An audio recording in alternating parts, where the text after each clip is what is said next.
Good afternoon and welcome to the press conference following the informal meeting of EU development ministers. As you know, the meeting was chaired by High Representative Josep Borrell and hosted by the Belgian Minister of Development Cooperation, Caroline Genet, on behalf of the Belgian Presidency of the Council. Ultimately, in the beginning, it was foreseen that HRVP would inform you on the discussions of the informal meeting. But right now, since after Commissioner General of UNRWA, Philippe Lazzarani, will join us because he has to leave very early. So we will start by a press conference on Gaza, on the situation in Gaza. Spanish translation? Do we have a Spanish translation? No. No. Okay. So, HRVP, you have the floor. We have been talking about other things before discussing on the situation in Gaza and hosting Mr. Lazzarini. Welcome. We have been reviewing the midterms of the financial perspective from the point of view of development assistance. It has been a long discussion about how to better use our tools in a multipolar and multi-crisis world, and in particular, our support to Ukraine. We celebrated the 50 billion euros approved by the European Union Council, which will cover the immediate budgetary needs of Ukraine, which, apart from winning the war and fighting the war, has to win the peace. And to win the peace, they have to continue paying salaries, paying pensions, provide public services, to do reforms in a very complex and challenging environment, as I myself could witness on my trip to Ukraine last week. And then we went into the situation in the Middle East, where alarming news are coming about the foreseen attack of the Israeli army against the south part of Gaza, where a lot of people, the concrete figures, Mr. Lazzarini knows better than I, but we talk about hundreds of thousands of people are being pushed against the Egyptian border. We had an exchange with the Commissioner General of UNRWA, Philippe Lazzarini, and we agreed, I think that we agreed on the absolute need to contribute to the work of UNRWA on protecting civilians. Protecting civilians has been the work of UNRWA for many years, since 1949, when it was created to support the Palestinian refugees. Unhappily, many years later, UNRWA has still to take care of millions of Palestinian refugees, not only in Gaza, but in many other countries, in Lebanon, in Syria, in Jordan, in the West Bank itself. Currently, I can say, correct me, Philippe, if I am wrong, more than 2 million people depend on your support, depend critically on your support, only in Gaza. In Gaza, only 700 schools serve 500,000 of young people. 500,000 children. There are 140 health facilities that provide health assistance to 7 million people a year. These figures are impressive. This is only in Gaza. But let's go to Lebanon. You will see how many Palestinian refugees that cannot work depend critically on the support provided by UNRWA. The ministers has welcomed the swift and decisive measures taken by Commissioner General and by the United Nations Secretary General to the allegations. I'm saying allegations. An allegation has to be proved. But immediately you took decisions about some members, 13 out of 30,000 staff allegedly being involved in the 7 October terrorist attacks.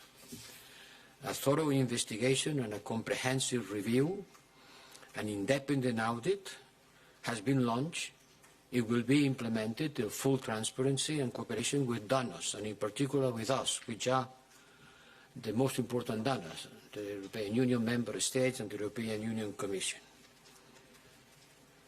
And today the Commissioner General has once again given us the assurances that the United Nations is giving to this issue all the importance it deserves, and it will ensure individual accountability.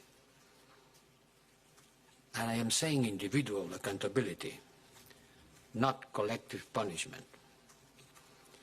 To discontinue the support to UNRWA would mean the interruption of vital services to millions of people in need, and a greater humanitarian catastrophe in Gaza, which has to be avoided, not only because it is a humanitarian imperative, but also because it would have dangerous repercussions on regional stability and would affect the Europeans too.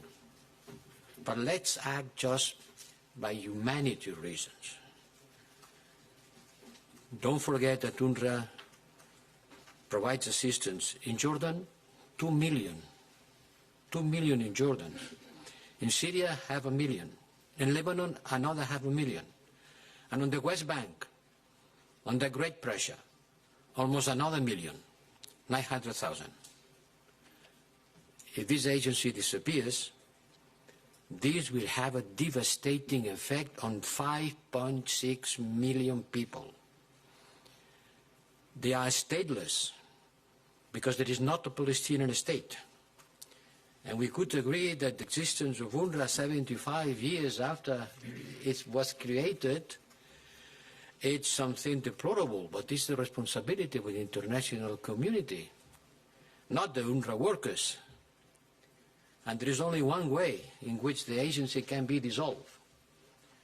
The agency should be dissolved when there is no more Palestinian refugee problem. If you cancel UNRWA, the refugee problem will still be there, but still worse. So let's work for a solution which makes possible not UNRWA continue working for the refugees from Palestine because the problem has been solved through the creation of two states, not by cancelling UNRWA and making the problem bigger.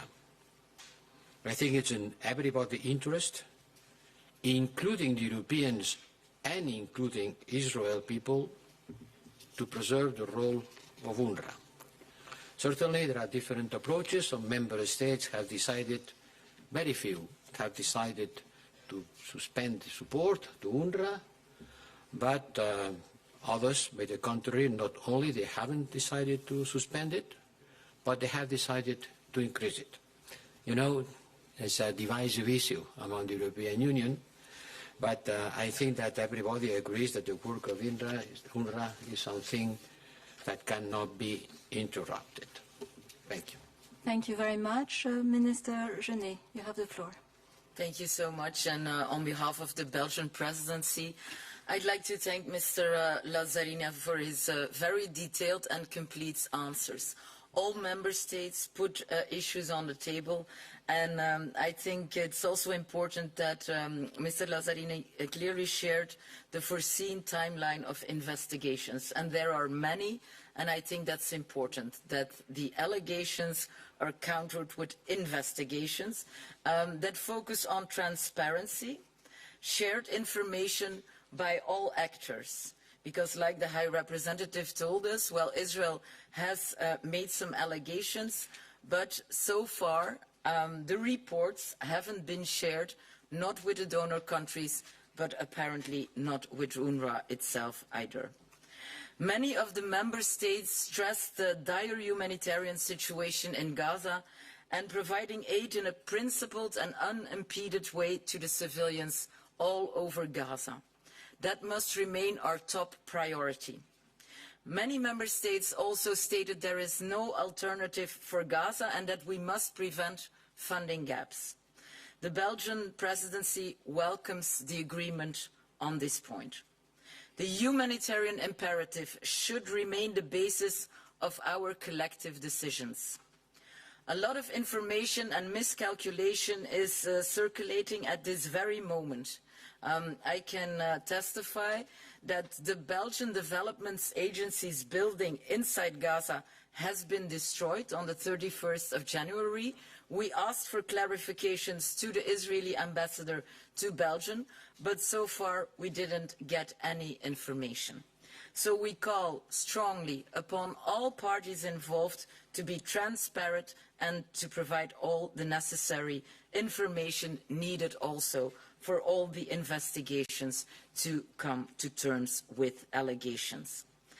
There was also agreement amongst the member states that full transparency is needed from all sides, from UNRWA of course, but as donor countries also from all parties. At this very moment, like the High Representative said, more than 1 million Palestinians are trapped in Rafah, facing an imminent attack from the Israeli army over ground, ordered by the Prime Minister himself. These people have nowhere to go, and a full-scale offensive would lead to a humanitarian catastrophe and many, many more deaths, many, many more wounded. This announcement came within weeks after the International Court of Justice decision to impose provisional measures asking Israel to prevent the loss of civilian life and ensure that more humanitarian aid is delivered in Gaza through more accesses, not only through Rafah, Kerem Shalom, also through Erez. That's what we are calling for. The only thing what is certain is that this brutal violence must stop, that the hostages must be released immediately, that we call for a ceasefire, that the Belgian presidency will call upon the member states to step up their support for UN-coordinated humanitarian aid efforts so that we can fulfill our international duties under the provisional measures ordered by the ICJ. I'm strongly convinced that international rules-based order is at stake here, and I think we can't let people in a dire humanitarian situation down. And you know what? If we want to dissolve UNRWA, maybe Mr. Lazzarini wouldn't even care a bit today because he has a difficult job. If we want to resolve the agency, there's one very credible solution, and that's a two-state solution, so that basic services also in the Palestinian territories can be provided by a Palestinian state aside an Israeli state. Thank you so much. Thank you. And now you have the floor, Commissioner General Lazzarini. Yeah, thank you, High Representative Borrell and Minister Jenes. In fact, I will have very little to add when it comes to Gaza, but just to let you know that indeed we started our discussion about the situation in Gaza. There is a deep sense of panic and anxiety regarding the prospect of an unfolding military operation also in Rafah. As we all know, the price the civilian population has paid is unspeakable. We talk about 5% of the population which has been either killed, either injured, or who is missing. More than 100,000 people, up to a population of 2 million, and this in only 4 months. We also know, based on what UNICEF says, 17,000 children are separated from the parents, no news about their parents, and we also know that the Gaza Strip has a pocket of acute food malnutrition. We talk about possible starvation, possible famine, especially in the north, where we have an estimate of 300,000 people and where we haven't been able to organize a convoy since the 23rd of January. At the same time, because of the pressure and the military offensive taking place right now, it's becoming more and more difficult to operate in Rafah itself. Yesterday, for the first time, the UN could not operate with a minimum of protection, which was the local police. And because we had no local police, our trucks, our convoys at the border have been looted and trucks have been vandalized by hundreds of young people. the last remaining, I would say, protection to keep a minimum of civil order, which was the local police, might not be functional anymore, since many of them have been killed over the last few days and are more and more reluctant to be seen in these convoys. So the coming days will tell us if yes or not we will be able to continue to operate in an extraordinary challenging environment. I also briefed the member this morning about the number of restrictions the agency is under now. Restriction most of the time that we hear through social media or through the media, but not necessarily directly. For example, we have a consignment of food for 1 million people for 1 month in Ashdod. Contractors have been instructed not to handle and move this food because it is for UNRWA. You have heard that the VAT taxes exemption has been lifted for UNRWA. You have heard that a local bank has decided to freeze the UNRWA account. You know already about the difficulties staff have about the visa, which are not granted anymore on a yearly basis, but only on a 1 or 2 months basis. And last but not least, there will be a bill which will be tabled this week at the Knesset, aimed at ending the UNRWA operation in Jerusalem, and the vote will take place this week.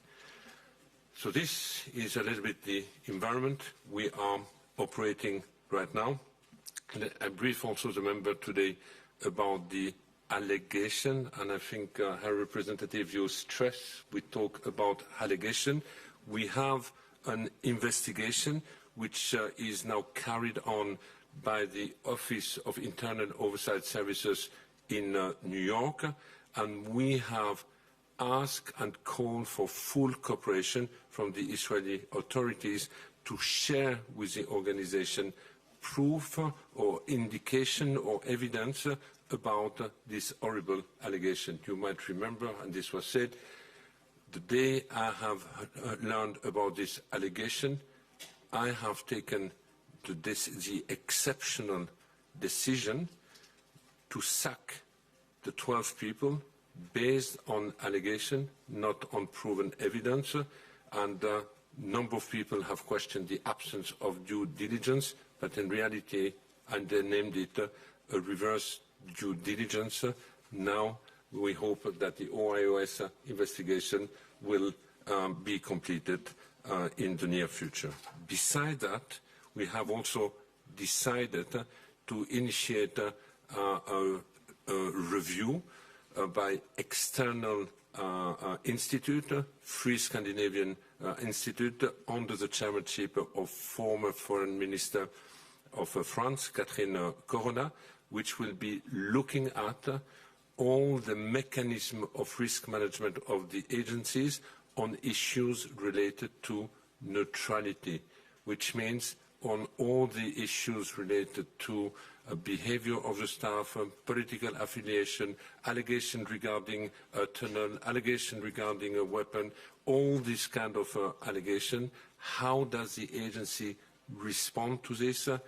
What are the preventive or awareness measures being put in place?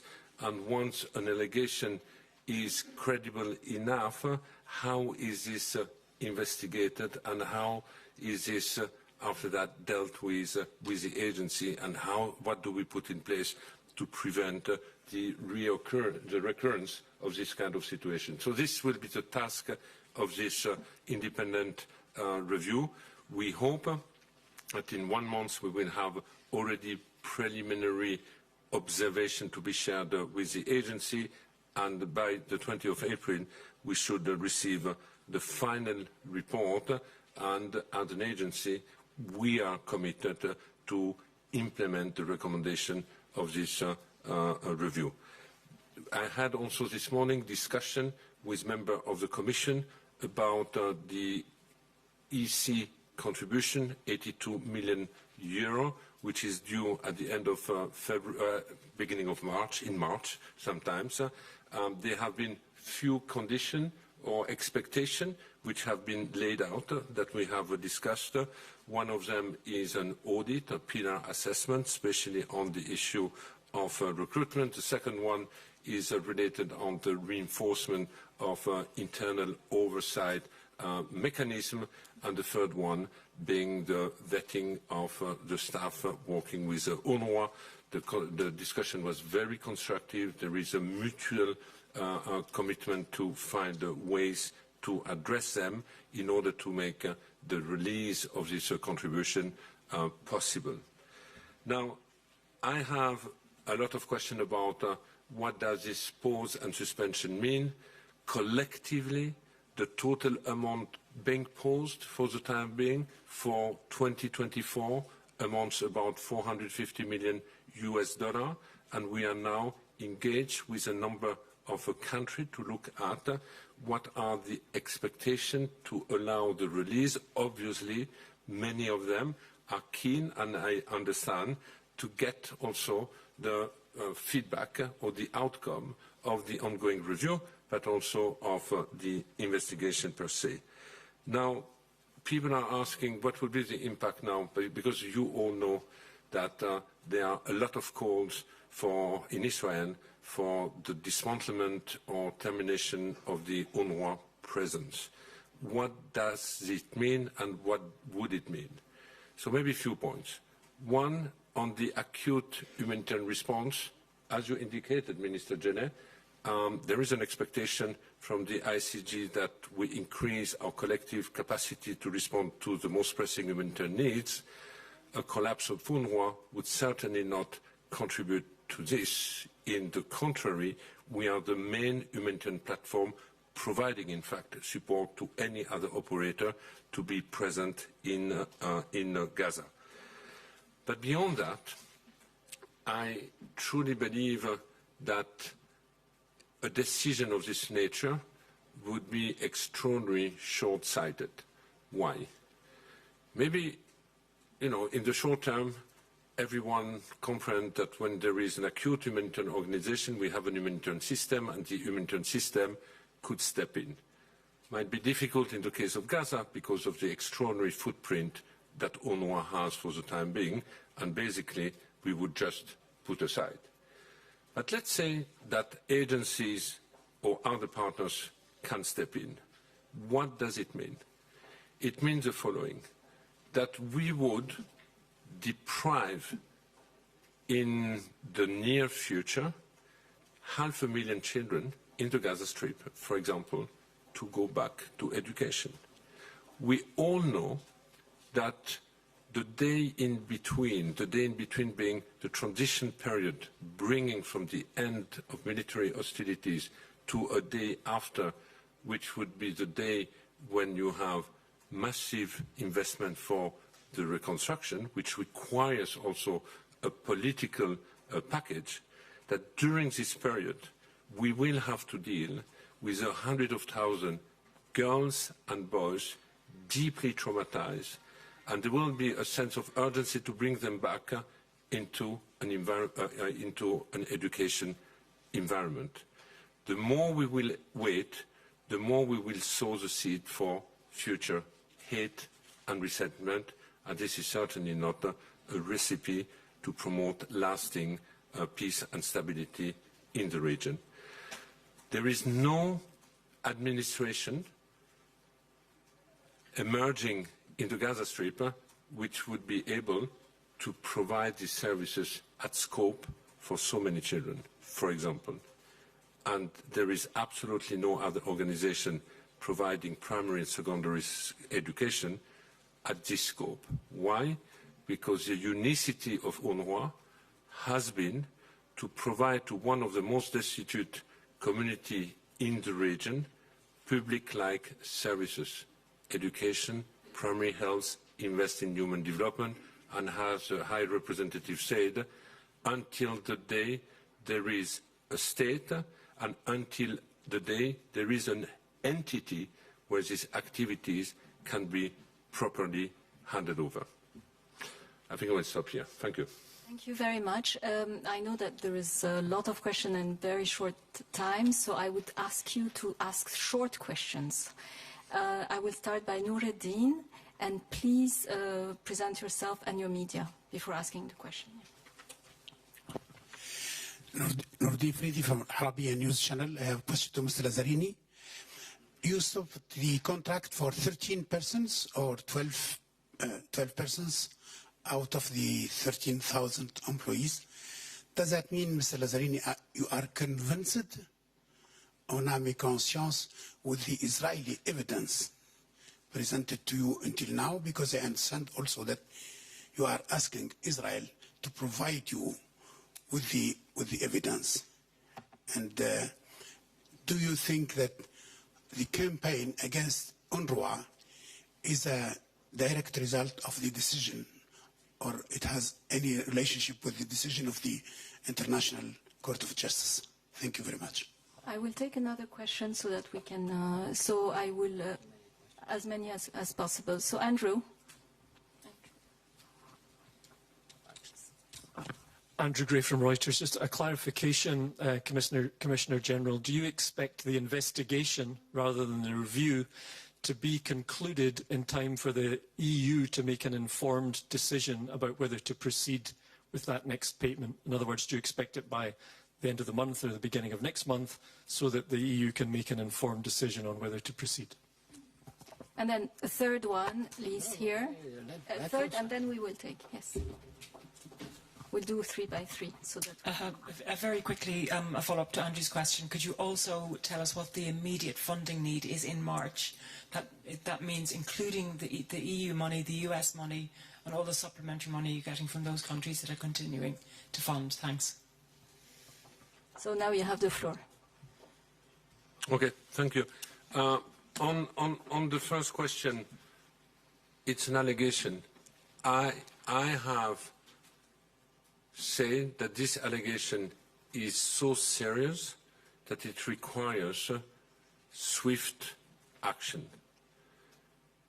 The swift action having been taken has not only been the sacking, but has also been the call for internal investigation directly called by the SG and directly led by New York.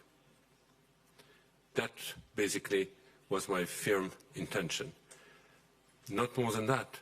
It's an allegation I am calling for, and I hope that the Israeli authority will cooperate with OIOS investigation team to provide evidence, but not only the government of Israel, but anyone else who has evidence to share with the investigation team. On the timeline, I don't know. This is an independent investigation. They will take the time they need to complete a proper and independent investigation. Is this related to the EU decision? Well, that's the Commission will answer this question, but the discussion I had this morning was more focusing on free condition or expectation that they have laid out until now, which are the audit, which is the reinforcement of our internal mechanism, and which is the issues related to the vetting of the staff. And sorry, there was also a question about the money. The Commission contribution is absolutely critical because it's $82 million expected beginning of March. If we would have had no pause or freeze of funding, our cash flow would have been good until the end of July. Our cash flow will suffer as from now, as from the month of March. It will be negative, expected negative 30 to 40 million in March, but then it will be significantly negative as from April, and basically just to cover salaries of 30,000 staff across the region, we need at minimum 60 million just per month to process the salaries. So that's a little bit the timeline. If you need more information, we can share more, but you know, it changes also all the time because it all depends on the nature of decision some of the donors have taken. HRVP, you wanted to say something? No, as you know, I am Vice President of the Commission. Maybe you reminded. The Commission has never asked for the investigation to finish, but to be launched.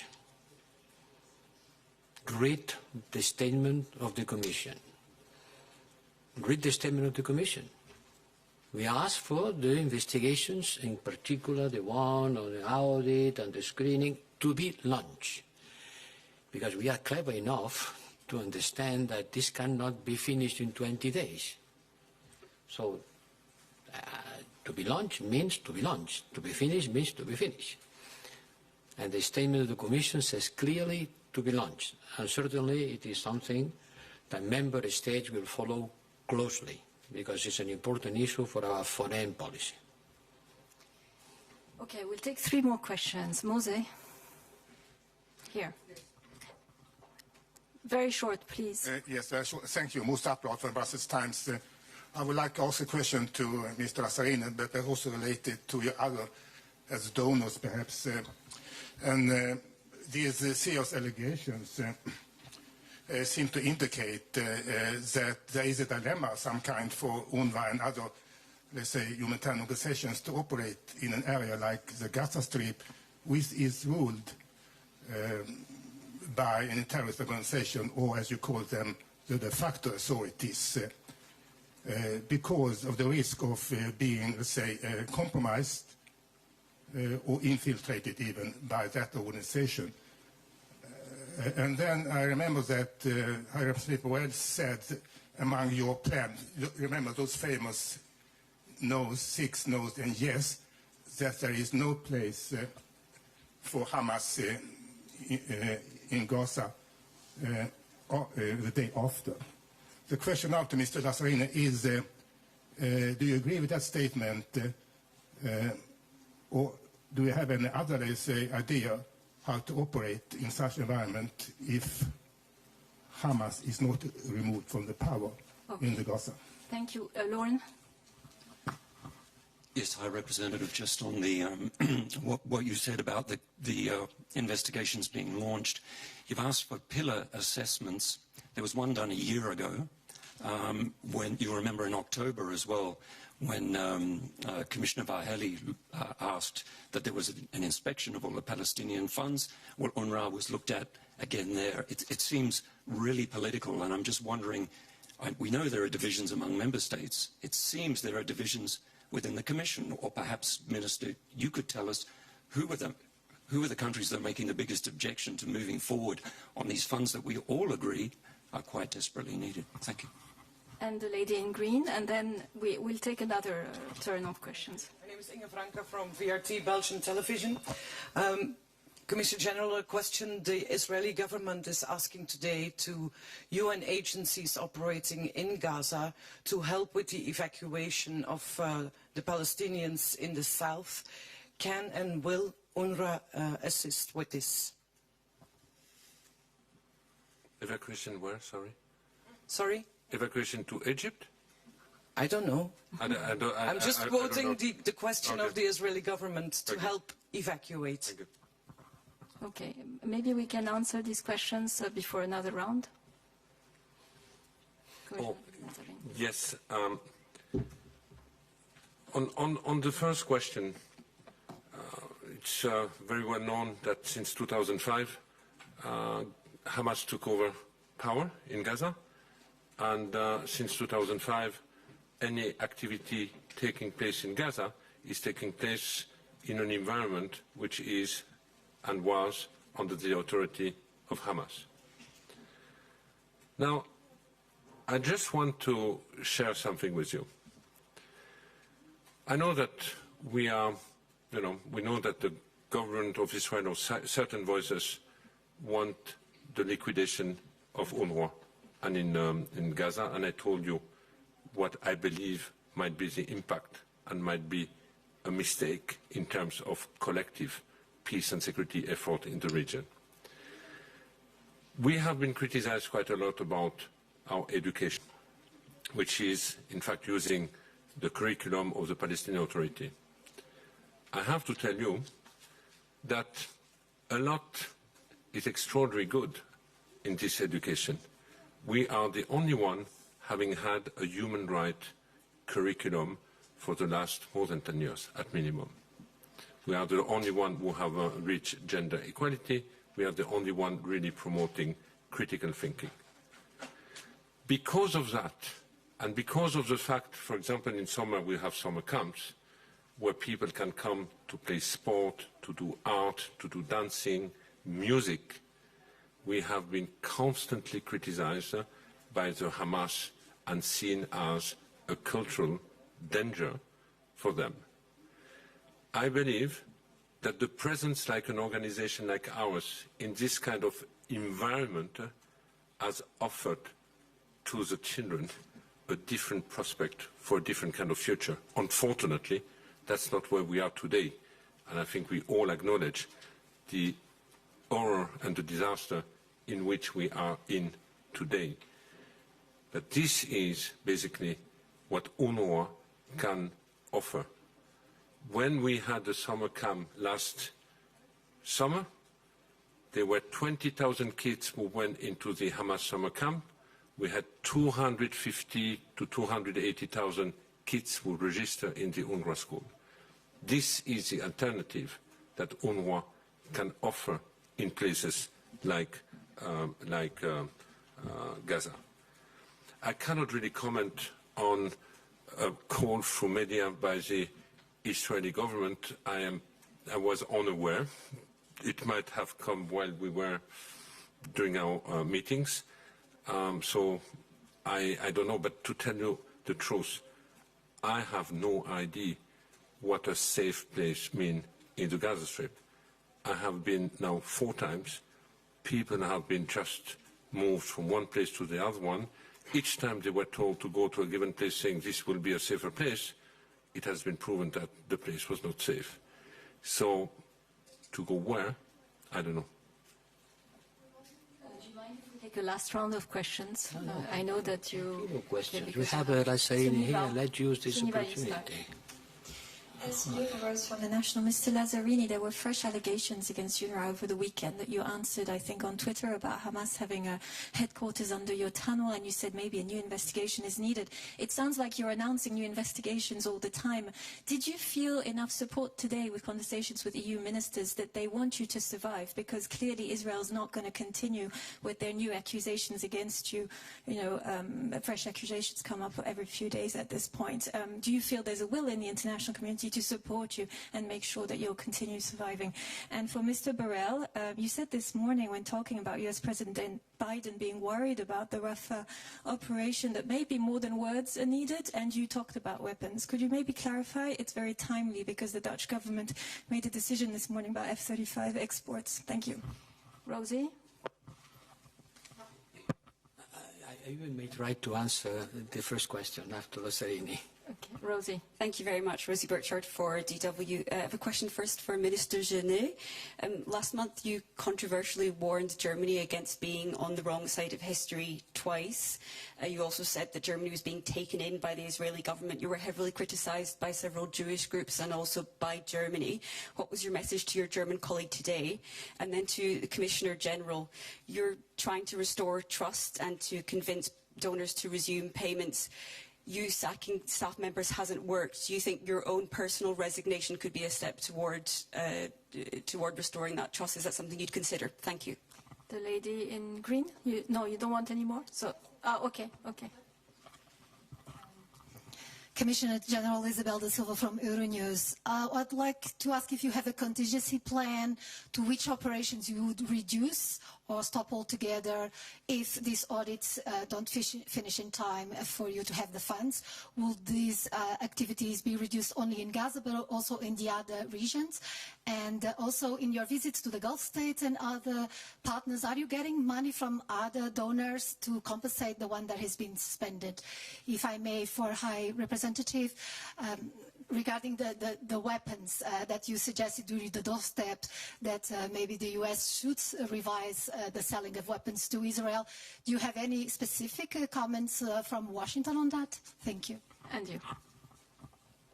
Merci beaucoup, Andreas Rath, Télévision Suisse. Je vais poser ma question pour M. Lazzarini en français. Des voix s'élèvent pour réclamer votre démission, pas seulement en Israël, mais même dans la politique suisse. Pensez-vous à démissionner, M. Lazzarini? Now you have the floor. Thank you. Well, I mean, there have been twice. No, I have no intention to resign.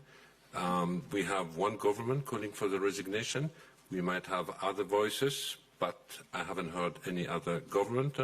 And for the time being, as long I do believe we can continue to make a difference, I will continue to do this. Now, on the question of investigation. Well, in the discussion I had today with the minister, I reminded that since the beginning of the war, we had more than 200 incidents involving UN premises. Hundreds of people have been killed. Thousands have been injured. We vacated the north on the 12th of October, and since we have heard that many of our installations were either used by Hamas fighters or used by the Israeli army. I do believe, and here we talk about United Nations premises, places which were supposed to shelter people fleeing the conflict. Yes, I think that at the end of this war, we need an independent board of inquiry to look into all these allegations, whether we talk about a tunnel underneath, whether we talk about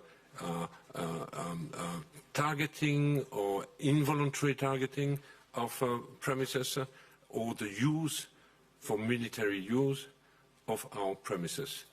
That's also something we collectively should be outraged by a blatant disregard of not only UN installation, but we have seen the same with hospitals, we have seen the same with the other public, I would say, places, which normally should be protected by IHL. Was there another question? That I forgot? The contingency plan for when you stop having enough funds, which operations will stop?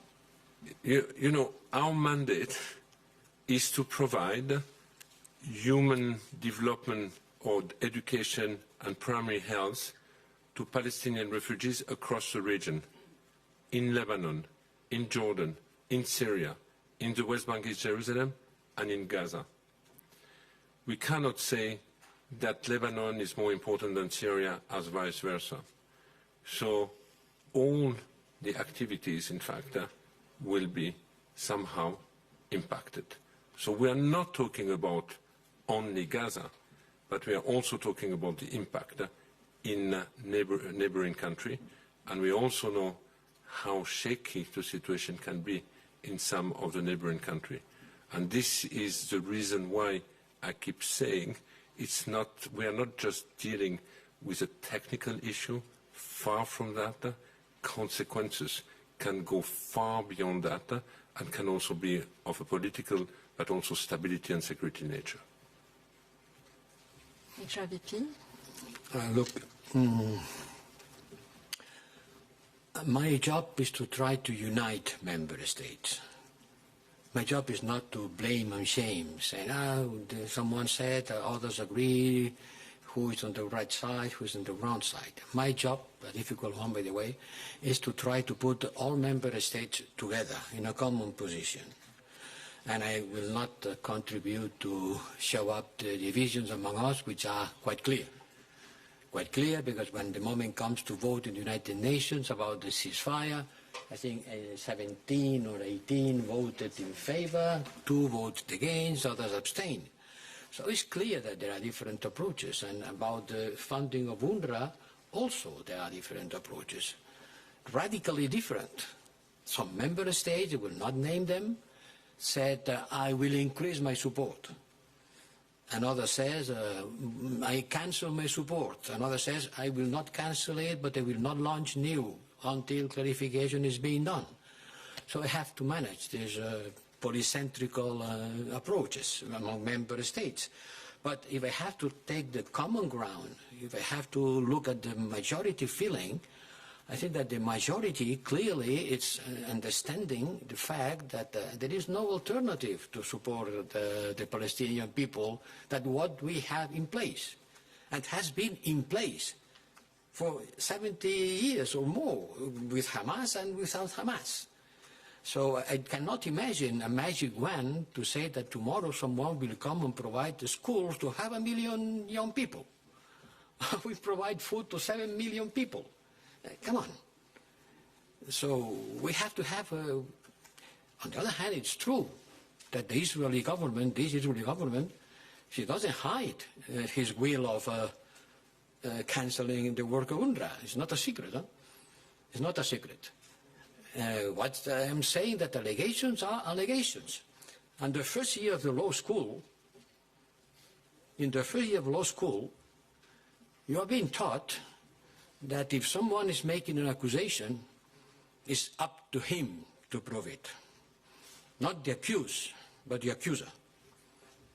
And by the time being, I haven't received any proof of this allegation. Maybe it's true, maybe not. But the fact that since there is an allegation, people have to blindly believe the allegation is against the elementary basis of law. And we are preaching all the time the rule of law. Well, I think I'm not going to be accused of anti-Semitism for doing that. But that's evident. That's evident. In spite of that, UNRWA has taken tough measures. But if Palestinian lives matters, and certainly matters, then we have to provide assistance. They have to provide assistance. And about the story of, look, I don't pretend to be in charge of the foreign policy of the US. I have enough of the foreign policy of the European Union. But let's be logical. How many times have you heard the most prominent leaders and foreign ministers around the world saying, too many people are being killed? President Biden said, this is too much on the top. It's not proportional. Well, if you believe that too many people are being killed, maybe you should provide less arms in order to prevent so many people being killed. It's not logical? And in 2006, in the war against Lebanon, the US already took this decision. They already took the decision to pause the supply of arms to Israel because Israel didn't want to stop the war. Exactly the same thing that happens today. Everybody goes to Tel Aviv begging, please, don't do that. Protect civilians. Don't kill so many. How many is too many? Which is the standard? But Netanyahu doesn't listen to anyone. They are going to evacuate. Where? To the moon? Where are they going to evacuate these people? So if the international community believes that this is a slaughter, that too many people are being killed, maybe they have to think about the provision of arms. And by the way, today a court in Netherlands has ordered to the government to stop exporting the spare parts of the F-35 fighters to Israel in order to be sure that the International Court of Justice rule is being implemented. So I don't know, every member state is the owner of its foreign policy, but it's a little bit contradictory to continue saying that there are too many people being killed, too many people being killed, please take care of people, please don't kill so many. Stop saying please and doing something. Okay, I think, Minister Genet. Well, the Belgian presidency wants to be an honest broker, and I think that's the role we play today. We discussed with all member states in a good atmosphere. And as a minister, I entered only like more than a year ago, but I tend to discuss upon facts, and that's what I will continue to do so. And when I see serious infractions on international humanitarian law, I will speak out. And when I see that infrastructure paid by the international community on the West Bank in Gaza has been demolished, I will speak up, and I think that's our obligation to do so, being a minister, and also to bring the discussions to the table inside the European Union. Okay. Thank you. Thank you very much. Have a nice afternoon.